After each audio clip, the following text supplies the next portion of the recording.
अपना उत्तराखंड देख रहे हैं आप सभी। आपके साथ मैं हूं जीनत सिद्दीकी। शुरुआत करते हैं खबरों की। शहीद हवलदार राजेंद्र नेगी का अब से थोड़ी देर बाद हरिद्वार में अंतिम संस्कार होगा। इससे पहले देहरादून के अंबीवाला में मौजूद उनके घर पर शहीद के पार्थिव शरीर को अंतिम दर्शन के लिए रखा गया था, जहां मुख्यमंत्री त्रिवेंद्र सिंह रावत समेत सेना के अधिकारियों ने शहीद को श्रद्धांजलि दी। इस मौके पर सीएम ने शहीद की पत्नी को सरकारी नौकरी देने की घोषणा की। 8 जनवरी को राजेंद्र नेगी गुलमर्ग में लापता हुए थे और लगभग 8 महीने बाद उनका शव मिला और कल रात उनका पार्थिव शरीर जो है देहरादून पहुंचा था। तो गर्व है कि मेरा लाल आज देश की रक्षा करते हुए शहीद हुआ है। इसमें सरकार और मैं फौजी भाइयों का आभारी हूँ। राजेंद्र सिंह देश के लिए शहीद हुए हैं और 8 महीना लगभग उनके परिवार को प्रतीक्षा करनी पड़ी उनके पार्थिव शरीर की। अब कितना प्रताड़ना भरा रहा होगा इस परिवार के लिए। मैंने उनकी धर्मपत्नी को तब भी देखा था, मैं अस्पताल में उनको मिलने गया था, उनके पिताजी से मैं मिला था। बहुत लंबा धैर्य उनको धारण करना पड़ा। सरकार की ओर से जो अनुमन्य आर्थिक सहायता है वो तो दी ही जाएगी उनको, लेकिन राज्य सरकार ने जैसे जो शहीद परिवार हैं उनके आश्रित को राजकीय सेवा देने का हम लोगों ने शुरुआत की है। निश्चित रूप से उनकी जो धर्मपत्नी है उनकी योग्यता के अनुसार उनको एक पत्नी को अपने सैनिक पति को शहीद मानने में तकरीबन 7.5 महीने का वक्त लगा। जब शहीद राजेंद्र नेगी की पत्नी राजेश्वरी देवी ने अपनी आंखों से सच देख लिया कि अब उनके पति इस दुनिया में नहीं है। शहीद की पत्नी ने कहा है कि जब तक उनके पति लापता रहे तो उन्होंने नाराजगी में सेना को तमाम बातें कही, लेकिन अब वो अपने पति को शहीद मानती हैं और जो कुछ गलती उनसे हुई उसके लिए माफी भी मांगती हैं।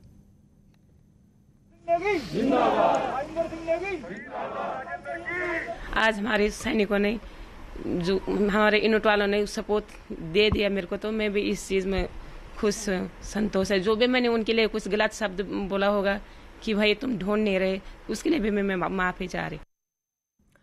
चमोली में भारी बारिश से नदी नाले उफान पर है। एक वीडियो जोशीमठ से आता है, जहां उफनती नदी को पार करने के लिए बांस का पुल लगाया गया, जिससे स्थानीय लोग नदी को पार कर रहे हैं। जरा सी चूक अगर हो जाए तो बड़ा हादसा तय है। देखिए तस्वीरें आपको हम दिखा रहे हैं और पानी का बहाव, उसकी तेजी भी देखिए। और ऐसा नहीं कि थोड़ा सा पानी है, पानी उफनता हुआ आ रहा है। और ये पुल आप देख रहे हैं, ये मजबूरी, ये जुगाड़ है।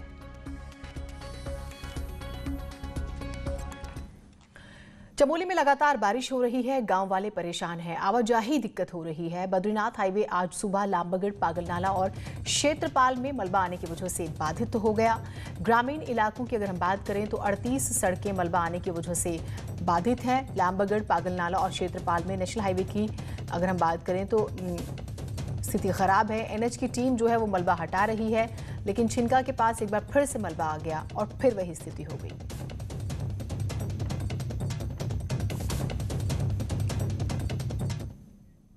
उधर उत्तरकाशी के यमुना घाटी के नौगांव में 2 युवक और 2 मवेशी यमुना नदी के बीच टापू पे फंस गए हैं। मूसलाधार बारिश की वजह से यमुना नदी का जलस्तर इतना बढ़ गया है कि देखते ही देखते टापू के दोनों ओर यमुना नदी का पानी बहने लगा, जिसके बाद आपदा कंट्रोल रूम को खबर दी गई। बाद में किसी तरह नौगांव पुलिस के सहयोग से ग्रामीणों ने घंटों की मशक्कत के बाद युवकों और 2 मवेशियों को सुरक्षित टापू से बाहर निकाल लिया। दोनों युवक मवेशियों को चराने के लिए नदी किनारे लेकर गए थे।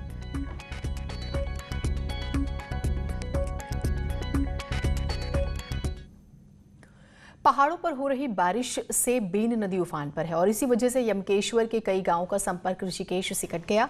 ऋषिकेश हरिद्वार वाया चील सड़क मार्ग भी नदी के उफान की वजह से कट गया है। पानी की चपेट में कई वाहन आकर फंस गए हैं, जिन्हें ट्रैक्टरों की मदद से निकाला गया।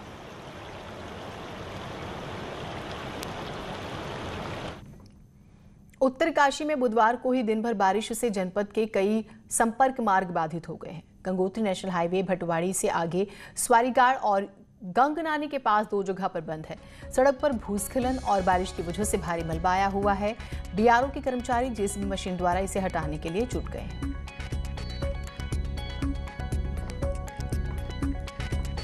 गंगनानी और भटवाड़ी के बीच में कई जगह है जो भूस्खलन हुआ है, जिस कारण गंगोत्री राष्ट्रीय राजमार्ग बाधित हो गया है। मुझे राजेश रावत द्वारा बीआरओ को अवगत करवाया गया है और तत्काल बीआरओ मौके पर पहुंचे और गंगोत्री राष्ट्रीय राजमार्ग सुचारू करवाया जा रहा है। टिहरी जिले के गांव कंडियाल मार्ग पर देर रात एक कार दुर्घटनाग्रस्त हो गई, जिसमें 5 लोग जख्मी हुए हैं। घायलों को प्राथमिक उपचार के बाद घर भेजा गया। 2 लोगों को 3 गंभीर हैं। जिला अस्पताल में इन्हें भर्ती कर लिया गया। इलाज चल रहा है। तेज बारिश की वजह से कंडियाल गांव मार्ग पर पत्थर आने से ड्राइवर कार पर अपना कंट्रोल खो बैठा और सड़क से गहरी खाई में कार गिर गई थी। बारिश तेज हो रही थी तो वहाँ पे पत्थर आ रखे थे, तो पत्थर बचाने के लिए इसने गाड़ी थोड़ा बाहर काट दी। बाहर काटने के बाद जो है गाड़ी की ब्रेक छोड़ दी, इसलिए गाड़ी बाहर। ये प्रतापनगर में एक एक्सीडेंट हुआ था जिसमें 5 लोग थे और जिसमें से 2 लोग नॉर्मली इंजर्ड थे जिनको प्राथमिक उपचार करने के बाद छोड़ दिया गया है और 3 लोगों को थोड़ा चोट ज़्यादा लगी थी, डिस्ट्रिक्ट हॉस्पिटल में एडमिट किया गया है। चंपावत मुख्यालय का दूरस्थ पार्टी ब्लॉक पहले से ही विकास से दूर है। ऐसे में दर्जनों गांवों को जोड़ने वाली चौड़ाकोट गांव सड़क बदहाल है। स्थानीय लोगों का कहना है कि बीते कई सालों से इस सड़क की मरम्मत नहीं हुई है। सड़क में हो रहे गड्ढों से गाड़ी चलाने वालों को काफी दिक्कतें होती हैं।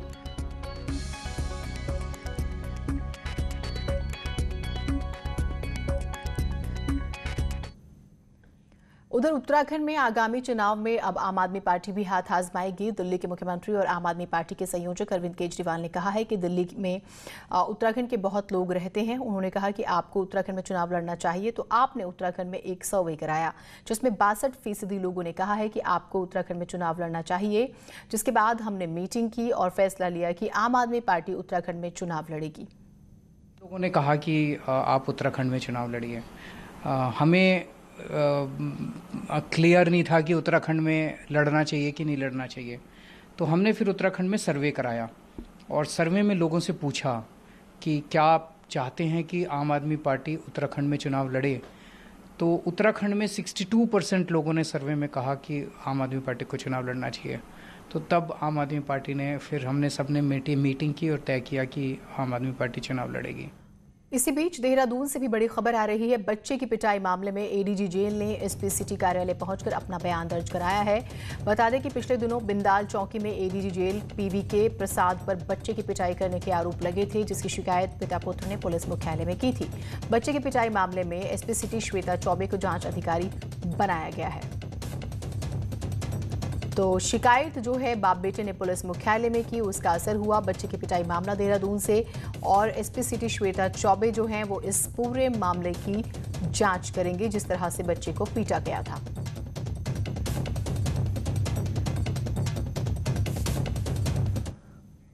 खबर हल्द्वानी से आ रही है। यहाँ के बेस अस्पताल में 2 पैथोलॉजिस्ट जो हैं वो कोरोना पॉजिटिव निकले हैं, जिसके बाद अस्पताल की पैथोलॉजी लैब को सील कर दिया गया। अगले 72 घंटे के लिए लैब सील रहेगी, जिससे खून की जांच के इंतजार में बैठे मरीज परेशान हैं। अस्पताल में रोजाना 1000 से ज्यादा जांचें होती हैं, जो कि अब प्रभावित रहेंगी।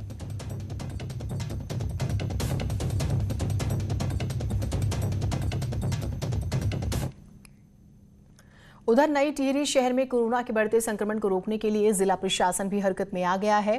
सी ब्लॉक टाइप 2 कॉलोनी को कंटेनमेंट जोन बनाने के बाद डीएम ने वहां रहने वाले सरकारी कर्मचारियों को भी होम आइसोलेशन पर रहने के निर्देश दिए हैं और कंटेनमेंट जोन में किसी भी तरह की आवाजाही पर पूरी तरह से रोक लगा दी गई है। सभी लोगों के सैंपल लिए जा रहे हैं। डीएम का कहना है कि जब तक कॉलोनी कंटेनमेंट जोन में रहेगी तब तक वहां किसी भी तरह की मूवमेंट पर रोक लगा दी गई है। शहर में भी हम लोग सैंपलिंग करने की कोशिश कर रहे हैं कि अन्य ब्लॉकों में भी हम लोग सैंपलिंग करें और जिस तरह से ट्रेंड देखने को मिलेगा उसी प्रकार से हम लोग कार्यवाही करेंगे। और हल्द्वानी से बड़ी खबर आ रही है। यहाँ के बेस अस्पताल में 2 पैथोलॉजिस्ट कोरोना पॉजिटिव निकले, जैसे कि हमने आपको जानकारी भी दी थी। और रोजाना 1000 लोग आते हैं यहाँ पर जिनके ब्लड की जांच होती है, लेकिन अब वो प्रभावित हो रहे हैं क्योंकि 72 घंटों के लिए लैब को सील कर दिया गया है। शैलेंद्र नेगी हमारे साथ हमारे सहयोगी जुड़े हुए हैं। शैलेंद्र, रोजाना 1000 मरीज जिनके ब्लड जांच के लिए जाते हों और वहां पर अगर सील होती है लैब, अपने आप में चैलेंजिंग सिचुएशन हो गई है। कोई वैकल्पिक इंतजाम है, कुछ है क्या? बेस हॉस्पिटल को वैकल्पिक इंतजाम के तौर पे ही सरकार ने तैयार किया था, क्योंकि सुशीला तिवारी हॉस्पिटल को पहले से ही कोविड हॉस्पिटल में तब्दील कर दिया गया है और यहाँ कुमाऊं भर के मरीजों का इलाज चल रहा है सुशीला तिवारी अस्पताल में। और उसका ऑप्शन ये था कि बेस अस्पताल जो कि 250 से 300 बेड का हॉस्पिटल है, वहाँ पर इलाज जारी था मरीजों का। अब ऐसे में इन मरीजों के लिए बड़ा संकट का विषय हो गया है, क्योंकि उनकी जांचें नहीं हो पा रही हैं और क्योंकि 72 घंटे के लिए जांचें बंद कर दी गई हैं। और अब ऐसे में जो मरीजों को जरूरी जांच करानी है, जो गरीब मरीज हैं, उनको भी प्राइवेट में जांच करनी पड़ेगी, या फिर जो सरकार ने प्राइवेट हॉस्पिटल जिनको हायर करने का दावा सरकार कर रही है, वहाँ पर उनका इलाज कराया जाएगा। लेकिन फिलहाल मरीज जो है परेशान है, जो भर्ती मरीज हैं उनको जांच के लिए बाहर जाना पड़ रहा है, क्योंकि जो पैथोलॉजी से जुड़ी हुई जांच है, इसमें यूरिन से संबंधित जांच है और ब्लड से संबंधित और स्टूल से संबंधित जो जांचें होती हैं, वो सबकी सब जांचें 72 घंटे के लिए बंद कर दी गई हैं। और इसलिए मरीजों को खासी दिक्कतों का सामना करना पड़ रहा है, क्योंकि पूरे कुमाऊं भर के जो मरीज रेफर होकर गंभीर मरीज आ रहे हैं, वो बेस हॉस्पिटल में ही आ रहे हैं और उसी की पैथोलॉजी लैब बंद हो गई है, तो निश्चित तौर पर मरीज परेशान है। तो वैकल्पिक व्यवस्था थी, लेकिन वो भी अब ठप, यानी कि एक और विकल्प की जरूरत। बहुत शुक्रिया आपका तमाम जानकारियों के लिए। 2 पैथोलॉजिस्ट पॉजिटिव पाए गए, जिसकी वजह से 72 घंटों के लिए लैब सील की गई है।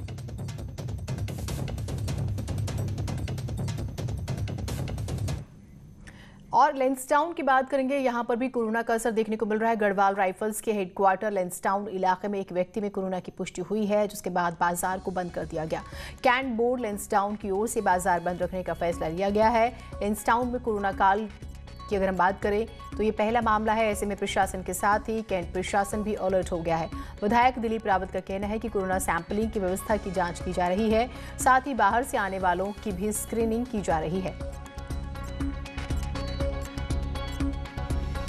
में एक संदिग्ध मामला मिला है और क्योंकि वहाँ गढ़वाल राइफल्स का सेंटर है और इस कारण जो है वहाँ भारी तादाद में जो है हमारे फौजी भाई रहते हैं, पर्यटक रहते हैं, तो इसलिए वहाँ संवेदनशीलता को देखते हुए नेचर रूप से बंद किया गया और एहतियात के रूप में सारी चेक हो रहे हैं। और मैं समझता हूँ कि बड़ी खबर आ रही है। स्वच्छता सर्वेक्षण 2020 में उत्तराखंड की स्थिति में थोड़ा सुधार हुआ है।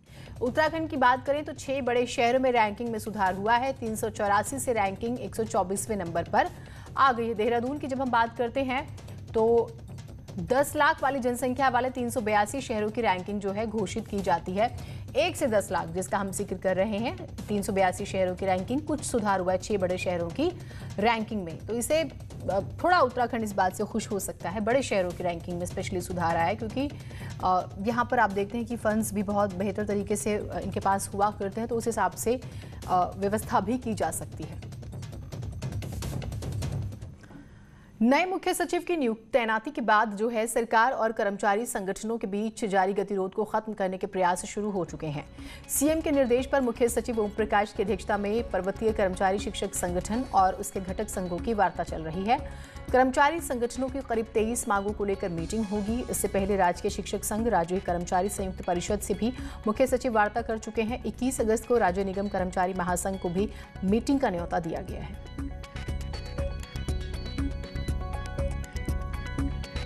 हमारे उत्तराखंड में प्रोत्साहन भत्ता देने के बजाय हमारा 1 दिन का वेतन काट रही है, जो कि कर्मचारी शिक्षकों के साथ बहुत बड़ा अन्याय है।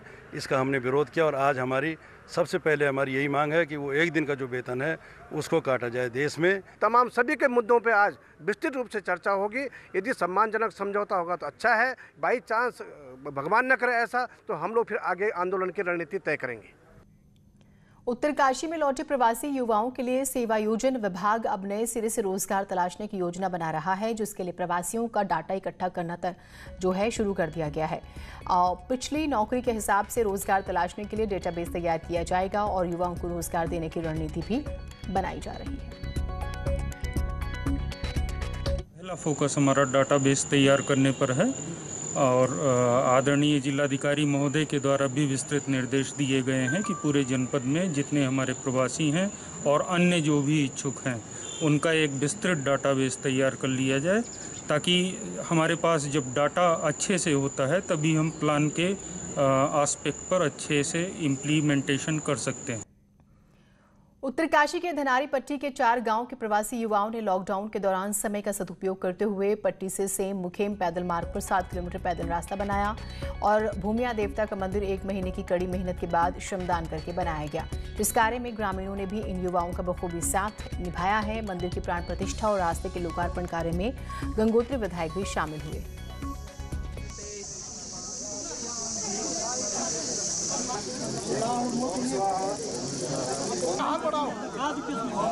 लॉकडाउन के समय हम लोगों ने जो है बहुत अच्छी मेहनत करी। लगभग 7 किलोमीटर का जो पैदल रास्ता है जो पटोरी से सेम नागराज जाता है, उसका उन्होंने बहुत बड़ा अच्छा चौड़ीकरण और उसका श्रमदान किया है। उसके बाद 7 किलोमीटर दूर उन्होंने सरिया, बजरी, सीमेंट वहाँ पर जो है भव्य मंदिर जो है उन्होंने। हल्द्वानी में कांग्रेस कार्यकर्ता बैंड वालों के साथ बैंड बजाते नजर आए। इस दौरान कांग्रेस कार्यकर्ताओं ने शादी विवाह के व्यवसाय से जुड़े बैंड, घोड़ी, लाइट और फूल वालों के लिए राहत पैकेज की मांग की। कांग्रेस कार्यकर्ताओं की दलील है कि केंद्र सरकार ने राहत के नाम पर 20,000 करोड़ के राहत पैकेज का ऐलान किया, लेकिन इस व्यवसाय से जुड़े लोगों को 1 रुपए भी नसीब नहीं हुए। शादी समारोह से जुड़े हुए बेचारे बैंड वाले आखिर कब तक मजदूरी पर, कब तक दिहाड़ी पर, कब तक उधारी पे अपना जीवन चलाएंगे? जो राहत पैकेज आया उनमें इनके लिए कोई कोष नहीं है, कोई सहयोग नहीं है, कोई हिस्सा नहीं है। उत्तराखंड में संस्कृत को दूसरी राजभाषा का दर्जा मिला हुआ है। यहाँ 90 से ज्यादा संस्कृत के स्कूल कॉलेज चल रहे हैं, लेकिन इन कॉलेजों में लड़कियों की संख्या महज 20% है। इस मामले में लड़कियों का मानना है कि भारतीय सोच है कि हिंदू कर्मकांड लड़कियां नहीं कर सकती, उनके पास सिर्फ टीचर्स जैसी नौकरी के ऑप्शंस होते हैं और इसके साथ ही कॉलेजों में फैसिलिटी जो है उसकी भी बहुत कमी है। अधिकारी वैसे कहते हैं कि समाज में जिस तरह से अब लड़कियां मुखाग्नि देने लगी हैं, उसी तरह से पूजा पाठ में भी लड़कियों की उपयोगिता समझी जाए तो जरूर लड़कियों की बात करें तो वो संस्कृत पढ़ेंगी। तो ऐसा है कि सबसे बड़ी बात है आर्थिक स्थिति की है। विद्यालय और विश्वविद्यालय में इसकी स्थिति हो सकती है, लेकिन जब गवर्नमेंट से है तब हो सकती है, क्योंकि हमारी सरकार में अभी जो संस्कृत के क्षेत्र में बढ़ने वाले लोग अभी बहुत कम हैं, इसलिए नहीं हो पा रहा है सब कुछ। इसके लिए तो सारे पद खाली हैं, बस ये है कि सरकार को इसमें मतलब कि संस्कृत के लिए जागरूक करना चाहिए। अभी भी मतलब कि जब उत्तराखंड में संस्कृत भाषा को द्वितीय राजभाषा के रूप में घोषित कर दिया गया है, फिर भी अभी भी संस्कृत के पद सारे खाली हैं। कि आसपास लड़कियां हैं और ये सच है कि सभी विद्यालयों में लड़कियों का प्रवेश का परसेंटेज कम है, तथापि पहाड़ी क्षेत्र में जो विद्यालय हैं वहाँ लड़कियाँ प्रवेश लेती हैं। प्रथमा में, पूर्व मध्यमा, उत्तर मध्यमा, यहाँ तक कि शास्त्री और आचार्य में भी प्राइवेट के रूप में छात्राएं प्रवेश लेती हैं। कोरोना काल में पहाड़ की कुलदेवी के दर्शन नैनीताल में घर बैठे होंगे, इसके लिए जिला प्रशासन ने व्यवस्था की है। मंदिर में भीड़ को कम करने के लिए इस बार नैनीताल में नंदा महोत्सव का लाइव प्रसारण किया जा रहा है ताकि लोग घर बैठे दर्शन कर सकें। इसके साथ ही जिला प्रशासन ने महोत्सव के रस्म अदायगी की व्यवस्थाओं के लिए 2 लाख की धनराशि को भी जारी किया है। कोरोना संक्रमण की वजह से मंदिर में आवाजाही पर रोक रहेगी। हो कि लाइव दर्शन लोग कर पाएँ, तो इसके लिए जिलाधिकारी महोदय ने 2 लाख रुपए नगर पालिका को निर्गत भी कर दिए हैं कि जो लोगों के एक तो सोशल डिस्टेंसिंग का भी पालन हो सके, कोविड की गाइडलाइनों का पालन होते हुए भी लोग अपने जो आस्था है उसको भी बनाए रखें, उसके लिए भी प्रयास। स्कूल पिछले 6 महीनों से बंद हैं, लेकिन प्राइवेट स्कूल स्टूडेंट्स पर फीस का दबाव बना रहे हैं। ऑनलाइन पढ़ाई कराने की दलील देकर स्टूडेंट से फीस मांग रहे हैं। हल्द्वानी में सामाजिक कार्यकर्ताओं ने फीस माफी के लिए अपने खून से सीएम के नाम एक चिट्ठी लिखी है और फीस माफ करने के लिए सामाजिक कार्यकर्ता पिछले 14 दिनों से बुद्ध पार्क में धरना कर रहे हैं, अनशन पर बैठे हैं।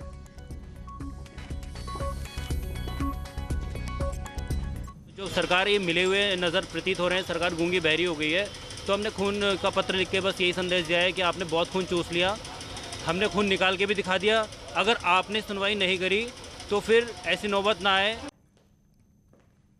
और अब देखते हैं पहाड़ एक्सप्रेस।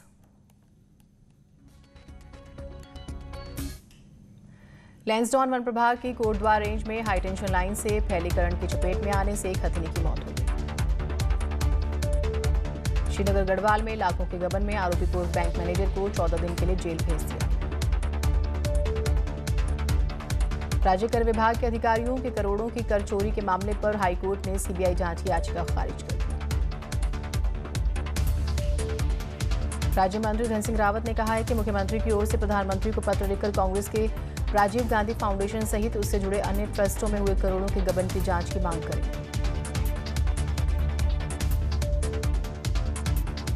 काशीपुर में मुख्य बाजार में जलभराव की स्थिति पैदा हो चुकी है।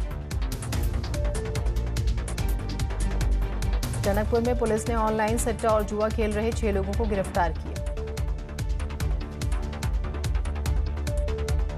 नैनीताल में कोर्ट की अवमानना के दोषी ठहराए गए अधिवक्ता प्रशांत भूषण का समर्थन करते हुए कुछ लोगों ने हाथों में पोस्टर लेकर प्रदर्शन किया। हल्द्वानी में प्रांतीय उद्योग व्यापार मंडल ने सुशीला तिवारी अस्पताल में खराब इंतजामों को लेकर प्रदर्शन किया। राज्यपाल बेबी रानी मौर्य ने अनुसूचित जाति बाहुल्य गांव को मॉडल गांव बनाने के अधिकारियों को निर्देश दिए।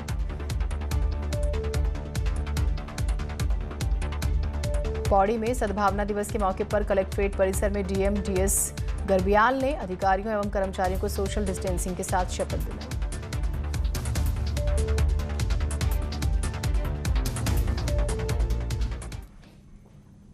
और इसी के साथ इस बुलेटिन में इतना ही। नमस्कार।